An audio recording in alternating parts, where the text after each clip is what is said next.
You are 60 days away from CAT. Every day you look at the calendar and time just does not seem enough. The biggest danger right now is not that you don't know enough. The real danger right now is that you will actually sabotage yourself in these next 2 months. Every year, people who've actually prepared for this exam crash right here. And not because they're bad at RC, Quant, or DILR, but because they burn out. And when the D-Day actually arrives, there's nothing left in the tank.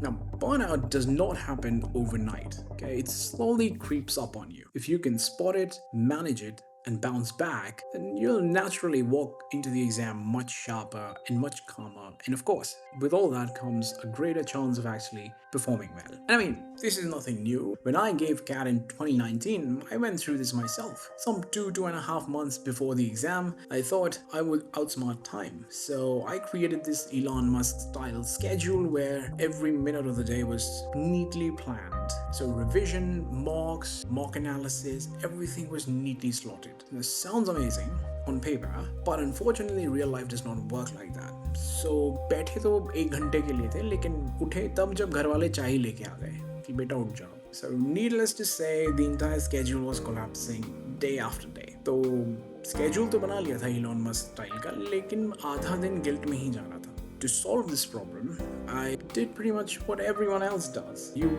basically push other things around. Cut corners, or worse, you basically cut down on your sleep. And that is usually when things start to spiral out of control. That is exactly what happened to me as well. Less sleep leads to less focus, which leads to less motivation, and suddenly you are not even performing like you were a few weeks ago. My percentile in mocks started dropping from 99 to 93, and that was a huge drop. I mean, if you consider the kind of scores you need to be getting for 99 plus, I mean, even though it is a mock, but still, versus what you need to get for 93, it's a huge gap.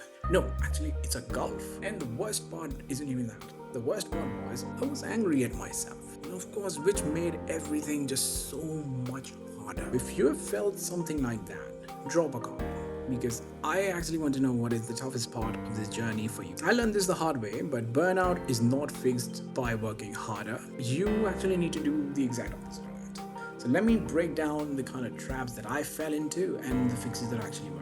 Like I said, trap number 1, sacrificing sleep to squeeze in more hours. This is a common tendency that we sort of have. I mean, everyone kind of begins the day with a specific number of hours in their heads. I want to do 8 hours of study today. I want to do 9 hours today. Depends on whether you are doing this full time, whether you are working alongside, whether you're an undergrad student. I'm not going to get into that. Point is, everyone sort of has a number in their head that they're trying to get to. If something gets wonky somewhere, then we sort of cut down our sleep. So I drew a hard line and said that, well, 7.5 to 8 hours of sleep is non-negotiable for me. Because if I am actually cutting down on sleep, I may think like I'm gaining time, but actually I'm not. I'm just trading tomorrow's focus for today's guilt. Come on, let's be brutally honest about this. The only reason why you're pushing yourself, even though when nothing's getting in, is because you want to meet that mark that you set for yourself this morning, because there's a psychological consequence of not doing so. Because you feel guilty and no one likes that. It's a natural response. I'm not blaming you for it, but you have to realize that you have to change it. Cutting down on sleep is just not worth it because it makes the whole damn thing so much more awkward. You know, because घर वाले देखते हैं कि बच्चा मेहनत तो बहुत कर रहा है लेकिन स्कोर्स गिरते जा रहे हैं, तो वो ना फिर ऐसे देखते हैं जैसे तुम ही डिफेक्टिव पीस हो.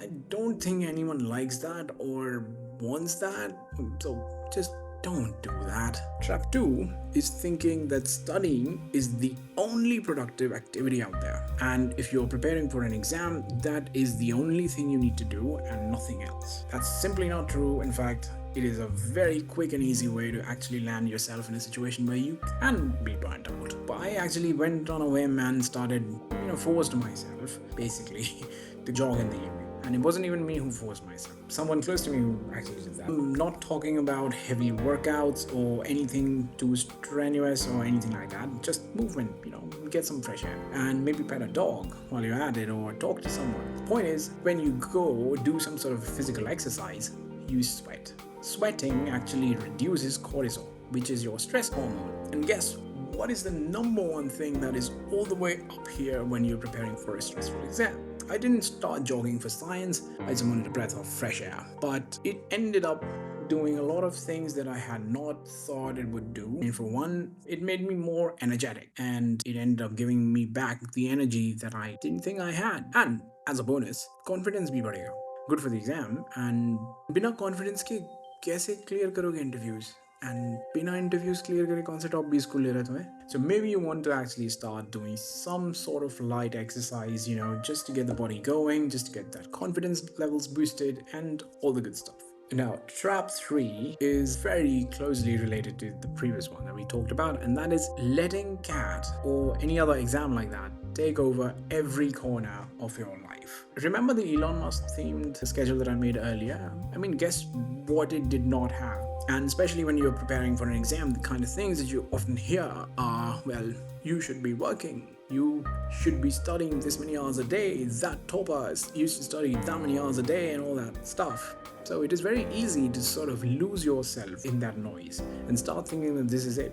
This is all there is. It couldn't be further from the truth though. So I carved out 30 minutes for things that I enjoyed. I mean, and this is not exactly something that I've been doing from day one of my prep. No, this happened after I was burnt out. I tried doing all sorts of things, didn't help. So eventually, I just said, screw it. I will do things that I enjoy. And for me, it was, the guitar, singing, and video games. I'm not saying that I used to do that for 5 hours a day or something like that, just enough to mentally disconnect. Same with talking to friends or family, just not about the exam, okay? If your thing is talking to people, go talk to people. If your thing is not talking to people, still go talk to people, but don't talk about the exam. Because the idea here is to get a mental disconnect. That is the reset button that you need, that your brain needs. Think about it. What do you do when your phone freezes?